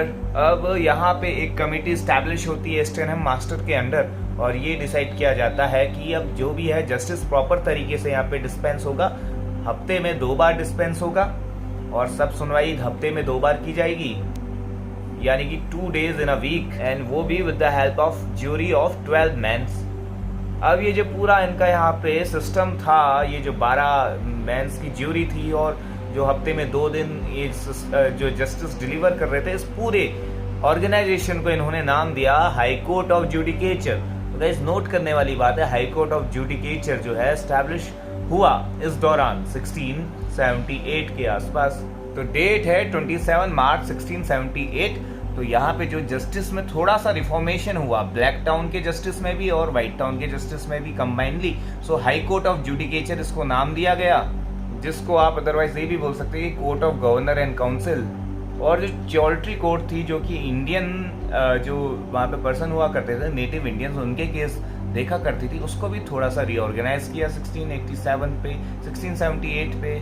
और जो ये हाई कोर्ट ऑफ जुडिकेचर है, इसको जो है डोमिनियन बना दिया किसके, जो ये चौल्ट्री कोर्ट थी, ये बोला जाने लगा कि जो चौल्ट्री कोर्ट है ये अब इसके नीचे आएगी हाई कोर्ट ऑफ जुडिकेचर के, यानी कि जो कोई भी अपील होगी चौल्ट्री कोर्ट से, अगर कोई सेटिस्फाई नहीं होगा तो हाई कोर्ट ऑफ जुडिकेचर जा सकता है। तो इसीलिए for the very first time hierarchy of court यहाँ पे दिखने लगी, कि पहले जो है सबसे निचली स्तर की कोर्ट जो कि इंडियन नेटिव्स के मामले देखेगी, वो कौन थी, चौल्ट्री कोर्ट, और उसके बाद हाई कोर्ट ऑफ जुडिकेचर। सन है 1678 1678, ठीक है। अब आपने देखा कि चौल्ट्री कोर्ट जो है स्मॉल मैटर्स डील करती थी, और वहीं पे जो गवर्नर एंड काउंसिल की कोर्ट है, यानी कि हाई कोर्ट ऑफ जुडिकेचर है, उसके बाद 2 टाइप की जुडिक्शन आ गई, एक ओरिजिनल जुडिक्शन और दूसरी अपीलेट जुडिक्शन। तो आप धीरे धीरे देखेंगे जो लीगल टर्म से आने स्टार्ट हो रहे हैं, ठीक है, हायरार्की, अपीलेट जुडिक्शन, ओरिजिनल जुडिक्शन, तो ये सब चीज आप समझेंगे, और धीरे धीरे आप देखेंगे there is a reform in judicial system. अब जैसे ही ये high court of judicature establish हुई, तो 2 केस मैंने आपको बताए थे ना, अंग्रेज ने अंग्रेज मार दिया था, और पुर्तगाली ने अपना नौकर यानी कि अपना सर्वेंट जो था उसको मार दिया था, और दोनों को एक्यूज किया गया था, दोनों जेल में सड़ रहे थे। तो अब देखिए इस पे हाई कोर्ट ऑफ जुडिकेचर जो हफ्ते में 2 दिन अपना फैसला सुनाती है, वो क्या फैसला देती है, with the help of 12 mens of jury, वो ये फैसला देती है कि भाई वो जो इंग्लिश मैन था, वो जो ब्रिटिशर था, अंग्रेज था, वो तो जो है लायबल तो है ही, लेकिन वो जो है कल्पेबल होमिसाइड के लिए लायबल है, मर्डर के लिए नहीं। उसने जो कुछ भी किया वो अपने सेल्फ डिफेंस में किया। तो आप देखना भी कल्पेबल होमिसाइड वाला टर्म भी धीरे धीरे आने लग गया है, ठीक है, और ये जो सेल्फ डिफेंस नाम की चीज है ये भी आने लग गई है। और वहीं पे दूसरी तरफ जो पुर्तगाली था जिसने सर्वेंट का कत्ल किया था, वो सच में फाउंड किया गया कि यार हाँ he is guilty of murder. तो अब ये कहा जाने लगा ब्लैक टाउन वालों ने, जो ब्लैक टाउन के इनहेबिटेंट्स थे, कि इस पुर्तगाली को यहाँ रहने का कोई अधिकार नहीं है, इसको इंग्लैंड भेज दो और वहीं इसको चढ़ा दो। तो ऐसा ही हुआ भी।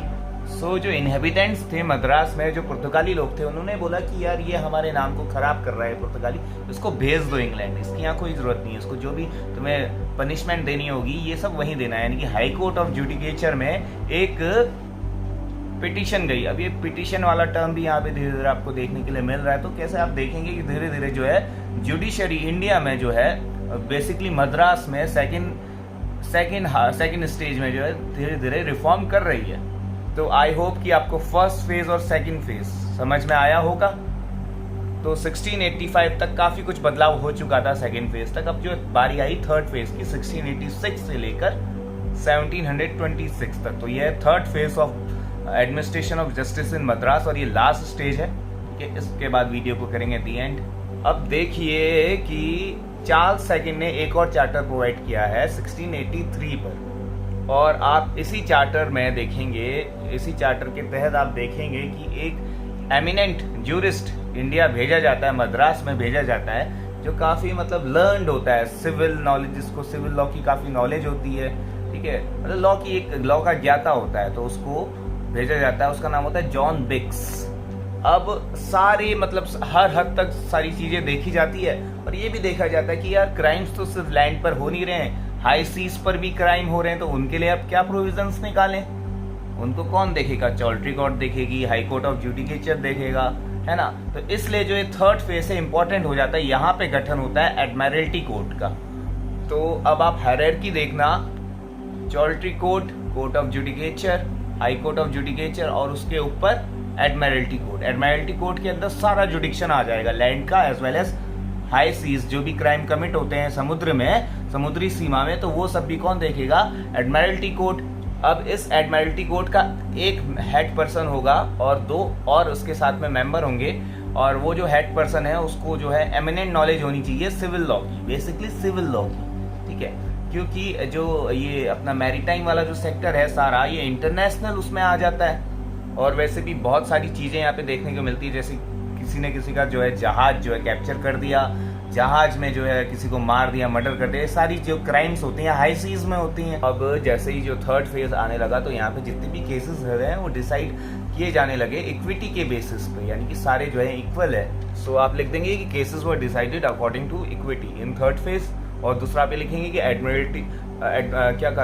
एडमिरल्टी कोर्ट, यानी कि उस समय का सुप्रीम कोर्ट जो है यहाँ पे स्टैब्लिश किया गया, और इस एडवोकेट को, बेसिकली एडवोकेट ही थे, उसको जो है चीफ जज बना दिया गया उस एडमिरल्टी कोर्ट का, और इसको नाम दिया जाने लगा एडवोकेट जनरल, एडवोकेट जज बोला जाने लगा एडमिरल्टी कोर्ट के चीफ जज को। और ये जो है बेसिकली एडमिरल्टी कोर्ट बेसिकली जो है रेदर देन इंग्लिश लॉ, ये रोमन लॉ के अकॉर्डिंग जो है अपना जजमेंट वगैरह देती थी, ठीक है। इंग्लिश लॉ से ज़्यादा बड़ा हुआ ना रोमन लॉ, रोमन साम्राज्य उस समय काफ़ी बड़ा हुआ करता था, आप सबको पता होगा, आप देख लीजिएगा what is the difference between Roman law and English law. तो फाइनली जो है चार्टर ऑफ 1683 जो चार्ल्स सेकंड ने प्रोवाइड किया था, उसके तहत 1686 को 10 जुलाई 1686 को जो है ये एडमिरल्टी कोर्ट का जो है एस्टैब्लिशमेंट फाइनली हो गया, और इसने वर्किंग शुरू कर दी अपनी। इट स्टार्टेड वर्किंग इन 1686, और 1687 में जॉन बिक्स यहाँ का जो है फर्स्ट जज एडवोकेट बना। He was a professional advocate, he was learned in civil cases, he was learned in civil laws as well as criminal laws, मतलब ये ही जो है पहला इंडिया में आने वाला पहला एमिनेंट लॉयर था। अब धीरे धीरे आप देखेंगे जो जुडिशियल सिस्टम में काफ़ी अच्छे तरीके से काम करने लग रहा है। एडमिरल्टी कोर्ट जो है ये भी काफ़ी अच्छे तरीके से अपने स्तर पर काम कर रही है, काफ़ी अच्छे से जजमेंट्स वगैरह दे रही है। अब चाहे कोई भी केसेस हो, सिविल केस हो, क्रिमिनल केस हो, कोई भी केसेस हो, इसमें जो है एडमिरल्टी कोर्ट अपने जस्टिस डिलीवर कर रही है। और as well as cases of high seas, यानी कि mercantile and merchant cases, mercantile and maritime cases, तो mercantile, maritime, civil, criminal, all type of जो टॉर्ट है, ये सब भी जो है इन सब चीज़ को डील कौन कर रही है? Admiralty court. तो उस समय की अभी तक जो है सुप्रीम कोर्ट कौन बन रही है? Admiralty court. आप एक चीज़ देखेंगे, हायरार्की है, admiralty court, high court of judicature, उसके नीचे चौल्ट्री कोर्ट। तो आपने एक हायरार्की देखी, ठीक है। फिर आपने ये भी देखा कि a learned advocate was sent to India for dispensing justice. उसका नाम था John Bix. He was learned in all the matters like civil, criminal, mercantile, maritime, यानी कि हम कहेंगे there came a professional lawyer, entry हुई एक प्रोफेशनल लॉयर की इंडिया पर, यानी कि स्किल्ड लॉयर जिसको पहले से मतलब काफ़ी एमिनेंट नॉलेज थी लॉ की। तो अब ये 1687 में जब जॉन बिक्स आता है इंडिया पर, he served as a governor, he served as a judge advocate of this admiralty court। सो ये जो है यहाँ पे 2 फीचर्स और हमें देखने के लिए मिलेंगे। पहला तो ये कि अब प्रोफेशनल एंट्री होती है, यानी कि एक प्रोफेशनल लॉयर आता है for dispensing justice, for delivering, for administrating justice. और दूसरा जो इम्पोर्टेंट चीज़ ये हो जाती है कि इस चार्टर के थ्रू, चार्टर ऑफ मतलब ये चार्टर क्या मतलब ये थर्ड फेज के दौरान ये होती है दूसरी इम्पोर्टेंट चीज़ कि जो पहले एग्जीक्यूटिव जो अथॉरिटी थी और जो जुडिशरी अथॉरिटी थी दोनों सेम थी, यानी कि जो गवर्नर इन काउंसिल हुआ करती थी मद्रास में, जो कि एजेंसी एंड इट्स काउंसिल थी, बाद में गवर्नर इन काउंसिल तब्दील हो गई, तो इन्हीं के हाथ में जस्टिस का काम भी था, इन्हीं के हाथ में एग्जीक्यूटिव का काम भी था। तो अब आप देखोगे कि यहाँ पे जो है दो बॉडीज सेपरेट हो जाती है, जुडिशियल सिस्टम अलग हो जाता है, एग्जीक्यूटिव सिस्टम अलग हो जाता है, यानी कि जो एग्जीक्यूटिव है उनके हाथों से सारी जुडिशियल पावर छीन ली जाती है और कहाँ पे वेस्ट कर दी जाती है, एडमिरल्टी कोर्ट पे वेस्ट कर दी जाती है, और इसका हेड कौन होता है, जॉन बिक्स। तो आई होप कि आपको अभी तक ये सब कुछ समझ में आया होगा very clearly and very easily. और फिर कुछ टाइम बाद ही जो है देयर एस्टैब्लिश्ड अनदर कोर्ट इन मद्रास, जिसको मेयर्स कोर्ट बोला जाता है। तो ये जो है सब कुछ थर्ड फेज में हो रहा था। अब आपको I think you should have be remembered कि जो मैंने अभी बोला था 1661 में क्या हुआ था कि गवर्नर एंड काउंसिल को 1661 का जो चार्टर था जेम्स सेकंड ने जो प्रोवाइड किया था, उसके तहत हुआ ये था कि जो भी जुडिशियल फंक्शनिंग है, तो यहाँ पे जो सिविल सर्वेंट्स हैं यानी कि गवर्नर एंड काउंसिल के जो मेंबर्स हैं, उनके पास जो है एक्सट्रीम जो है जुडिशियल अथॉरिटी मिल जाती है इनको। लेकिन 1687 में आपने क्या देखा कि जैसे ही जो है एडमिरल्टी कोर्ट का एस्टैब्लिशमेंट होता है, स्टार्टेड वर्किंग देयर, तो इनसे जो है जुडिशियल पावर छिन जाती है गवर्नर एंड काउंसिल से, ठीक है। सो आपने ये चीज़ देखी अभी तक, यहाँ पे जो है डिमार्केशन हो गया पावर्स का, जुडिशियल पावर एक हैंड में और एग्जीक्यूटिव पावर एक हैंड में। और मैंने आपको ये भी बताया कि इस जो है जुडिशियल सिस्टम में जो मेंबर्स हुआ करते थे, इसी गवर्नर एंड काउंसिल के मेंबर्स थे, ठीक है, मेंबर्स इसी के थे। और वो 3 मेंबर्स हुआ करते थे, जो ये जो सिविल सर्वेंट्स थे, ये 3 मेंबर्स हुआ करते थे जो कि एडमिरल्टी कोर्ट में वर्क कर रहे थे। उनमें से एक मेंबर को जो उसका हेड बना दिया गया, और वो हेड कौन था, वो हेड था John Bix. He was also a civil servant. अब आप ये देखने लगेंगे कि इनको जो है सिविल सर्वेंट मैं कह रहा हूँ, मैं पहले मर्चेंट कह रहा था, मैं सिविल सर्वेंट कह रहा हूँ, ठीक है। तो जो है थोड़ा सा चेंजेस आने लग रहे हैं, यहाँ पर एग्जीक्यूटिव बॉडी बन रही है, जुडिशियल बॉडी बन रही है। और मैंने आपको इसमें यह भी बताया था कि कोर्ट जो है एडमिरल्टी कोर्ट, वो हेल्प लिया करती थी 12 मेंबर्स की, जो कि जूरी के पार्ट हुआ करते थे। और ये हेल्प तभी लिया जाती थी जब कोई भी जो है क्रिमिनल ऑफेंस होएगा, not in the case of civil. अब 1694 में एलिहू येल करके एक गवर्नर हुआ करता था, एक्स गवर्नर ऑफ मद्रास, उसके खिलाफ चार्ज लाया गया कि इसने जो है करप्शन किया है 50,000 का। इसने 50,000 जो है ब्राइब लिया हुआ है मर्चेंट से, यानी कि Yale has extorted amount of 50,000 rupees from the merchants. अब यहाँ पर येल जो है ज्यूरी ट्रायल के लिए रिक्वेस्ट करते हैं कि मेरा मामला देखो, बट जो है इनकी जो रिक्वेस्ट है इसको खारिज कर दी जाती है कोर्ट द्वारा। और हवाला ये दिया जाता है कि 1683 में जो चार्टर प्रोवाइड हुआ था, उस चार्टर के तहत जो है जितने भी सिविल केसेस हैं, यानी कि दीवानी मामले हैं, उसमें जो है हमारा एक्सट्रीम जुडिक्शन, हमारा जो है अल्टीमेट जुडिक्शन हमारा ही होगा। उसके बाद जो है हम जूरी के पास ही केस को नहीं भेजेंगे। अब जो है 1689 में सर जॉन बिक्स, जो कि एक प्रोफेशनल लॉयर थे, इनकी हो जाती है डेथ। अब जॉन बिक्स को पहले की गई रिक्वेस्ट पर भेजा गया था कंपनी द्वारा इंग्लैंड से, लेकिन अब इनकी जब डेथ हो जाती है तो इसके बाद जो गवर्नर और काउंसिल होती है, जो उसका गवर्नर होता है, उसको ही सर्व कर दिया जाता है कि he will be serving as a advocate जज ऑफ एडमिरल्टी कोर्ट। तो अब आप देखना मतलब किस तरीके से यहाँ पे चल रहा है सीन। तो ये जो 2 मेंबर्स होते हैं गवर्नर के साथ में जो एक्ट कर रहे होते हैं एज अ जज, तो ये जो 2 मेंबर्स होते हैं, एक इनमें से एक आर्मेनियन कम्युनिटी का होता है, एक हिंदू कम्युनिटी का होता है। तो जो है अपनी अपनी कम्युनिटी को जो है यहाँ पर देख सकें, लेकिन ये ज़्यादा देर तक चल नहीं पाता। और 1692 में जो है दूसरा जज यहाँ पर भेज दिया जाता है कंपनी द्वारा, जो कि जिसका नाम होता है जॉन डॉल्बेन। और जॉन डॉल्बेन क्या करता है, ब्राइब लेना ये भी शुरू कर देता है। जॉन डॉल्बेन जो है he also started taking bribe, और 1694 में इसके इसी काम के चलते इसको भी यहाँ से बर्खास्त कर दिया जाता है। He was dismissed from the court of admiralty court, क्योंकि ये जो लर्न सिविल जजेस हैं, जो कि एमिनेंट लॉयर्स हैं, अब ये भी जो है आके ब्राइब वगैरह लेना शुरू कर दे रहे हैं। तो फिर ऐसे में जस्टिस तो अच्छे से डिस्पेंस हो ही नहीं पाएगा। तो अब कंपनी यहाँ पर क्या डिसीजन लेती है कि ये जो चार्टर था 1687 का, जो कंपनी खुद लेके आती थी, एमिनेंट जो पर्सन होगा लॉ का, उसको ही जो है जज बनाया जाएगा एडमिरल्टी कोर्ट का। ताकि डिस्पेंस जो हो सके जस्टिस का वो काफ़ी अच्छे से हो सके, लेकिन ऐसा सक्सेसफुली हो नहीं पाता। सो देन विलियम फ्रेजर जो है एक कंपनी का एक मेंबर होता है, इसको ही जज बना दिया जाता है एडमिरल्टी कोड का 1694-95 के बीच में, और ही सर्व्ड एज अ जज एडवोकेट ऑफ एडमिरल्टी कोड। और फिर 1696 में ये डिसीजन लिया जाता है कि कंपनी के जितने भी सर्वेंट्स हैं वही अब जो है सर्व करेंगे एडमिरल्टी कोड को। यानी कि आप देख रहे हैं पहले जुडिशियल अथॉरिटी अलग हो गई थी 1687 के चार्टर से, और अब जो है वापस से एक हैंड में जो है सभी executive authority plus judicial authority एक हैंड में फिर से आ गई है। और अब जो ये जितने भी जो है मेंबर्स हैं कंपनी के गवर्नर एंड काउंसिल की, यही जो एक्ट करेंगे एज अ जज, जो कि बिल्कुल डिफीट कर रहे थे उसके 1687 के चार्टर के प्रोविजन की। जो जज बनेगा उसको एमिनेंट नॉलेज होनी चाहिए, है ना, लॉ की। तो ये सारी जो है प्रोविजंस ये सब डिफीट हो रही थी। इसके चलते जो एडमिरल्टी कोड है ना अपनी पोजीशन धीरे धीरे खो रही थी, और जो है गवर्नर एंड काउंसिल की जो कोर्ट थी इस पे ही जो है सारी जो अपील्स थी एडमिरल्टी कोर्ट से ये सीधा गवर्नर एंड काउंसिल पे आती थी।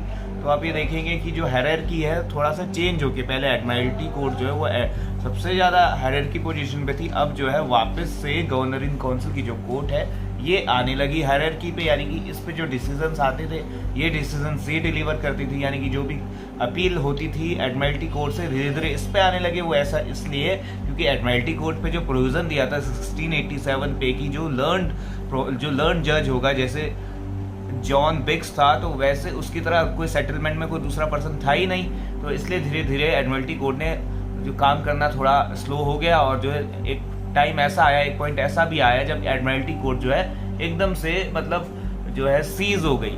लेकिन फिर समय के साथ साथ बाद में कुछ ऐसे केसेस भी आए, जैसे केसेस इन हाई सीज, तो ऐसे समुद्र में किसी को लूट दिया, मर्डर हो गया, तो उन केसेस में फिर से एडमिरल्टी कोर्ट का सहारा लिया जाता था, तो कम्प्लीटली बैन नहीं हुई थी। फिर इसी चार्टर के थ्रू 1678 में जैसे ही जॉन बिग्स 79 में डेथ हो गई थी जॉन बिग्स की, तो मेयर कोर्ट की भी इस्टेब्लिशमेंट हुई, यानी कि थर्ड फेज में। तो हम देखेंगे थर्ड फेज में क्या हुआ, एक इस्टेब्लिशमेंट ऑफ एडमिरल्टी कोर्ट, एक इस्टेब्लिशमेंट ऑफ मेयर्स कोर्ट, ठीक है। और सेकंड फेज में आपने देखा कि establishment of court of governor and its council, यानी कि एजेंट इन इट्स काउंसिल।